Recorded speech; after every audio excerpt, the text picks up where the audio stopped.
Hello guys and welcome back to another video, and today I will be going through the F1 2022 calendar and picking out the worst 3 races in my opinion and telling you why I hate them and then changing them races to different ones around different tracks. Now quick disclaimer before we start, I'm sorry if my picks if you don't really like my picks and if you feel like different tracks are different. If you do feel different, please go over to my subreddit. I would love you guys to join the subreddit, and it's just r/studyingmoss. I'll have a link in the description below, and that's what we'll basically be speaking until I can actually find things out on YouTube, because I am very new to this. So let's get into it. First of all, I think Spain is one of the 3 worst tracks. Now I think most of you will agree with me, but some won't. Now for me, it's hard to actually pick out 3 really bad circuits, but Spain is the one that really stands out to me. Because what the is this chicane? Okay, that's the one thing. Everybody's like, what is this chicane? I agree. Why is there a chicane like that? Let's fix it. Let's make it sweeping corner. I know it's a bit dangerous, but just to prove safety, and then we can get going. All good and safe. No, big chicane with big curbs around. Another thing and reason why I hate Spain is because they use it as a test track.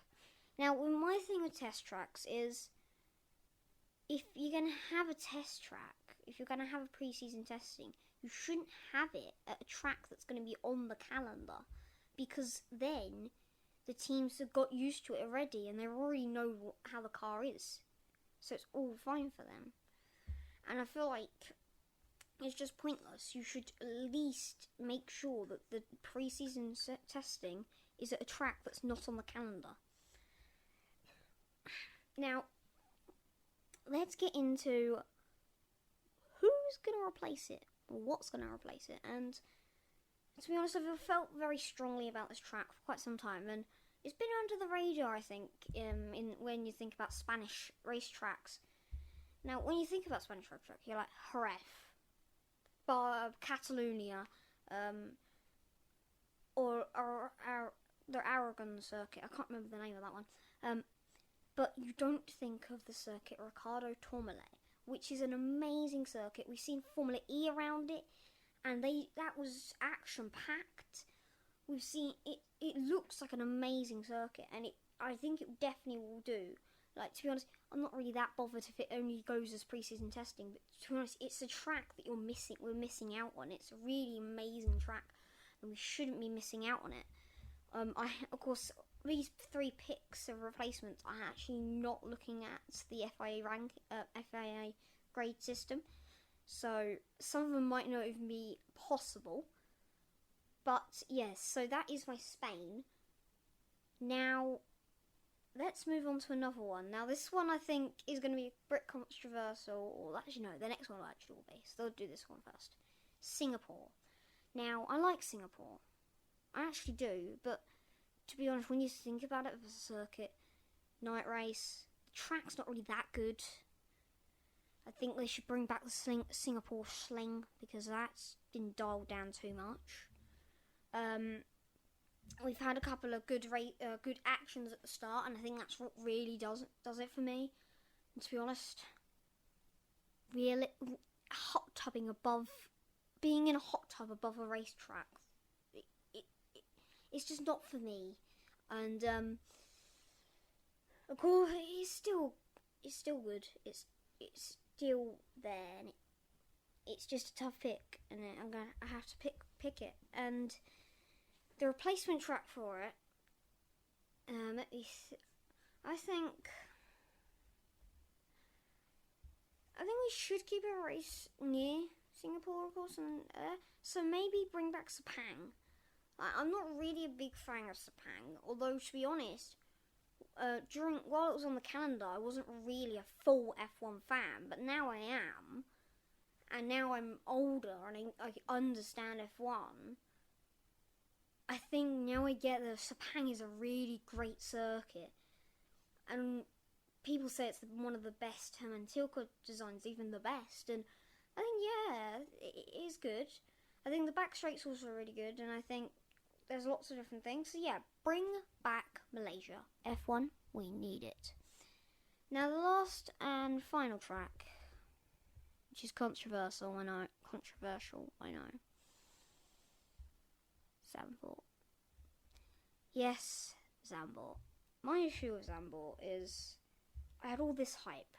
Literally, I was like, yes, Zandvoort, let's go. Oh my god, let's go. I'm so happy about this, let's go.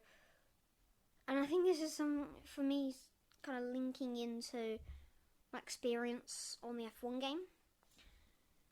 It's just not good. It's just not in favour.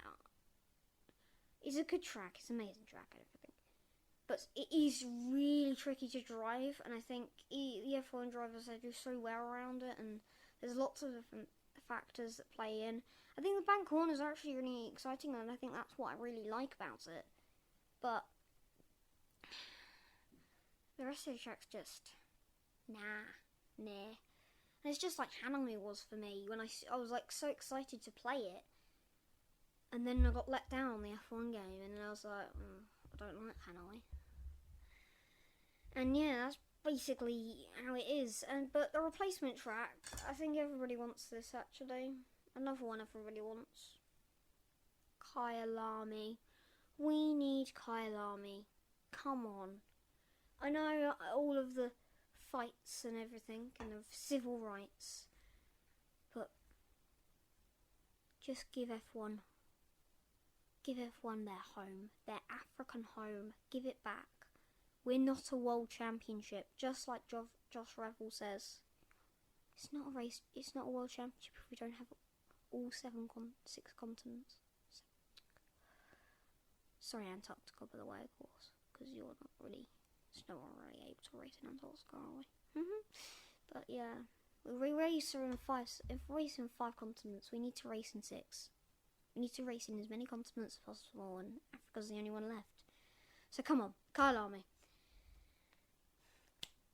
That ends today's video. I'm sorry if it offended you by any chance or anything.